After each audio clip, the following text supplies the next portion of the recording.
ఈ ప్రాంతంలో వస్తున్నాయి. మరి మీరు అక్కడ కడుతున్నారా? కట్టట్లేదు. ఓన్లీ ప్లాటింగ్లు చేస్తున్నారు. ఎంతసేపు కోకాపేట, గచ్చిబౌలి, కొల్లూరు ఈ దాటిపోతలేరు. నా విజ్ఞప్తి ఏమంటే please identify these newer opportunities. Pharma city launch చేయబోతా ఉన్నాం. ఆల్మోస్ట్ ఫైనల్ స్టేజ్కి వచ్చింది. ఇప్పుడు లాంచ్ చేస్తాం. ఫార్మా సిటీ దగ్గర ఎందుకు చేయకూడదు? కొత్త హౌసింగ్ కాలనీస్ ఎందుకు రాకూడదు?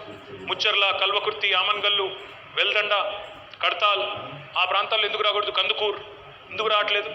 Southern part of Hyderabad. These are all important pockets. దిండిగల్లో కొత్త ఎలక్ట్రానిక్ మ్యానుఫ్యాక్చరింగ్ క్లస్టర్